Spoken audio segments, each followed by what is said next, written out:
আমাদের আজকে রাইটিংটা একটু আমরা আগে পড়ি। গত ক্লাসে আমরা করেছি কি বাবু বলো? Benefits of CCTV camera. আজকের ক্লাসে করব, সবাই মন দিয়ে দেখো, রাইটিং লেখা কত সহজ। Write a letter, write a letter to the editor of an English daily expressing your views about unsafe journey of the children in the pool cars। অর্থাৎ শিশুরার মানে শিশুদের যে আনসেফ জার্নি, অসুরক্ষিত যাত্রা, কোথায় যায়? তারা স্কুলে যায় কিসে করে? পুল কার্স। পুল কার্স মানে দেখবে একটা মারুতি ভ্যানে সবাই বসে পড়েছে। পাবলিক ট্রান্সপোর্টেশন বলতে পারো। আলাদা করে ওদের জন্য স্কুল বাসেস কিন্তু নেই। এতে করে কি হয়? ওদেরকে প্রত্যেক দিন নানা চ্যালেঞ্জের মুখোমুখি হতে হয়। যে সমস্যাগুলো হয় সেটাই আমি লিখবো, এবং এগুলো কিন্তু রিসেন্ট টপিক, এটা উপরে পরীক্ষায় আসবার চান্স থাকতে পারে। বিভিন্ন স্কুলে টেস্ট পরীক্ষায় দিয়েছে। আমরা কি করে করবো একটু দেখি বাবু। এখানে এইগুলো হচ্ছে তোমার hints. Reckless and irresponsible attitude of the drivers, poor condition of the pool cars। আমি দেখি এগুলোকে নিয়ে কত সহজে লেখা যায়। আমরা এর ফরম্যাটটা জানি, টু দি এডিটর জানি আমরা এটা। এবার দি টেলিগ্রাফ বা টাইমস অফ ইন্ডিয়া, যা খুশি লিখতে পারো, স্টেটসম্যান যা খুশি।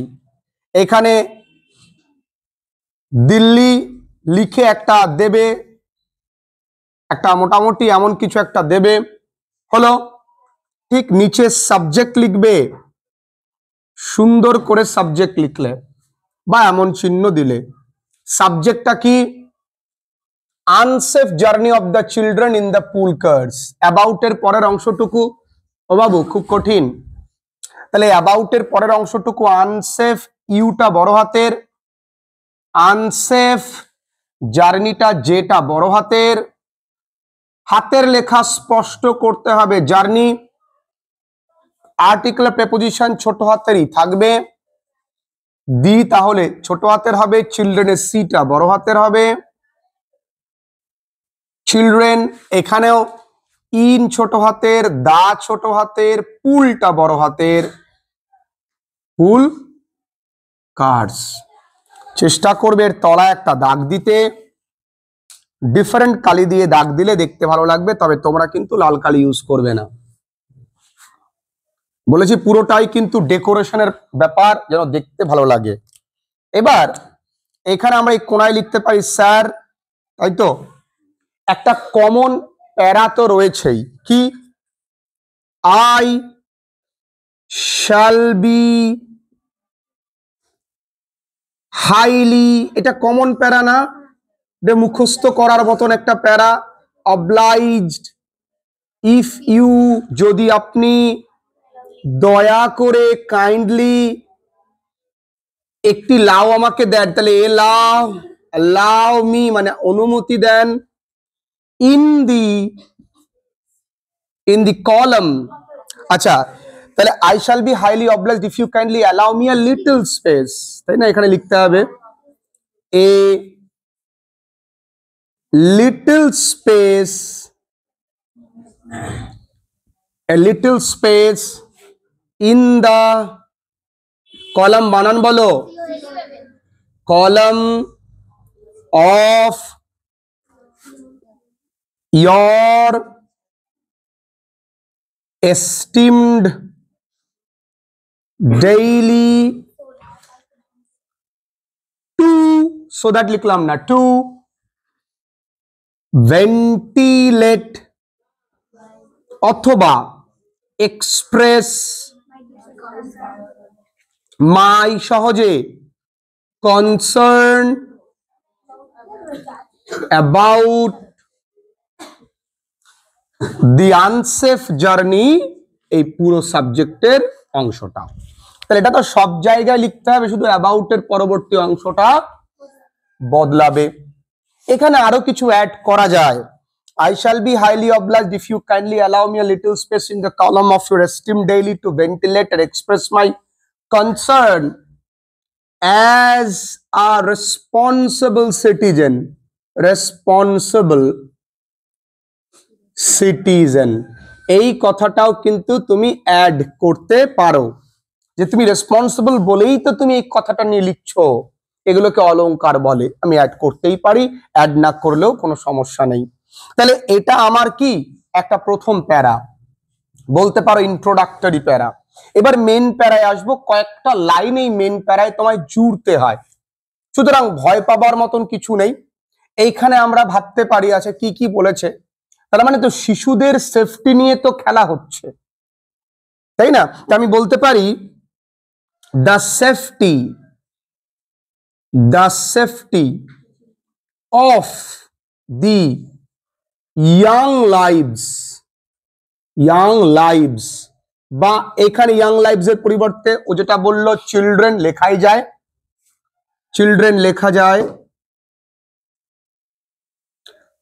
আর বিং কম্প্রোমাইজড, এটা কিন্তু প্যাসিভ ভয়েসে হলো কম্প্রোমাইজড, মানে শিশুদের সুরক্ষা নিয়ে কম্প্রোমাইজ করা হচ্ছে, আর বিং কম্প্রোমাইজড এখনো করা হচ্ছে। প্যাসিভে কারা করছে? অথরিটি, কোন একটা সরকার, কোন একটা কর্তৃপক্ষ করছে, তাই না? এবার আমি লিখতে পারি দে, তাদেরকে। এবার অনেকে প্রশ্ন করতে পারে ওরা ওঠে কেন, আমি তখন উত্তর লিখতে পারি এখান থেকে একটা প্যারা নিয়ে, এই যে আনঅ্যাভেলেবিলিটি অফ দ্য স্কুল বাস, তাদেরকে উঠতে হয় কারণ আনঅ্যাভেলেবিলিটি অফ দ্য স্কুল বাসের জন্য।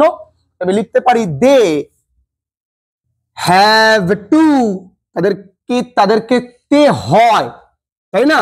বা এখানে হ্যাভ টু না লিখে আমি লিখতে পারি আর টু, তে হয়। বোর্ড, BOARD, বোর্ড, ইন, কোথায় উঠতে হয়? In the pool cars. কত সহজ, ইন দ্য পুল কার্স। এবার ডিউ টু কিসের জন্য, এই কথাটা লিখে দাও, unavailability of the school buses. ও বন্ধু খুব কঠিন কি? আসলে বোকার মতো মুখস্থ করলে কঠিন লাগবে। আমি বছরের শুরু থেকে চিৎকার করতে করতে বলেছি বাবু এইভাবে পড়াশুনো করো, এইভাবে। যদি কেউ আমার কথা শিখিয়ে নাও শোনে, তার রাইটিং নিয়ে টেনশন তোমাদের মতো কারো থাকে না, বলো তোমরা লক্ষ্য করছো? আচ্ছা এবার দেখো, অধিকাংশ ড্রাইভাররা কিন্তু রেকলেস আর ইরেসপন্সিবল এবং আনট্রেইনডও বটে। তাহলে আমরা লিখতে পারি মোস্ট অফ দ্য ড্রাইভার্স আর কি রেকলেস, RECK LESS, আর কি বাবু রে, ইরেসপন্সিবল, আর কি অ্যান্ড আনট্রেইনড, আর কি আনট্রেইনড, মানে তারা কিন্তু ট্রেইনড নয়। এবং আমরা আরো লিখতে পারি দে, তারা হয় না সতর্ক, কি বিষয়ে? ট্রাফিক আইন বিষয়ে। তাহলে they are not aware of traffic rules. আরো কি, এই যে poor condition of the pool cars, তাহলে আমরা লিখতে পারি the condition of the pool cars আর একটু জোরালো করি ভেরি পুয়ার। বলো আমরা কতগুলো লাইন একা একাই লিখে ফেললাম with the help of this hints. কোনো কঠিন লাগছে কি বাবু? তোমরা বলো আমায়। এটা এখানেই তোমাদের কাছে জল ভাত হয়ে যাবে, একটু মন দিয়ে ক্লাসেস করো। দেখো হিন্টের কিন্তু আমরা এই হিন্টটা ইউজ করে ফেলেছি কিনা? এই হিন্টে ইউজ করে ফেলেছি। আচ্ছা এইটা ইউজ করে ফেললাম আমরা।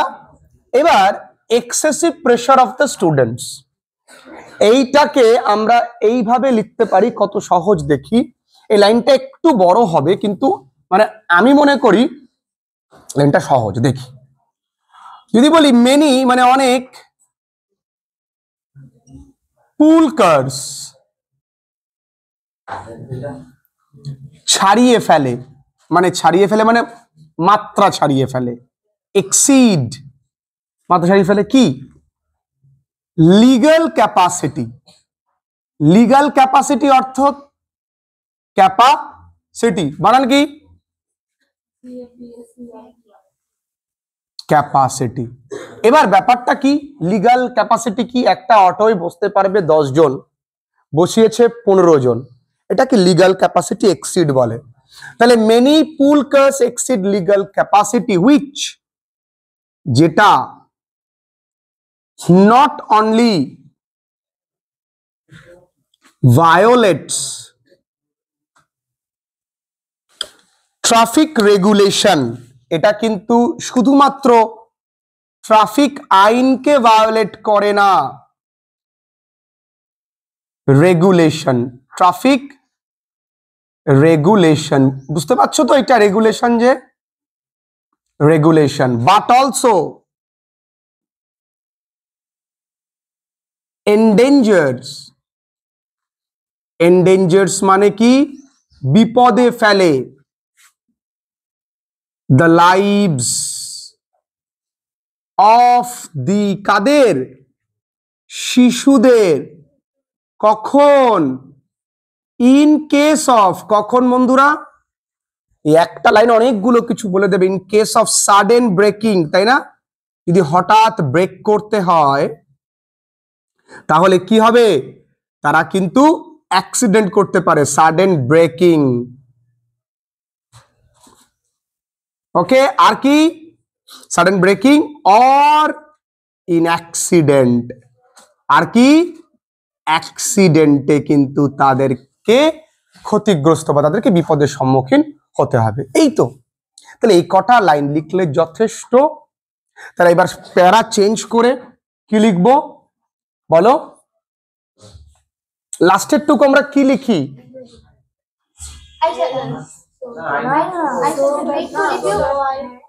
বলো বলো,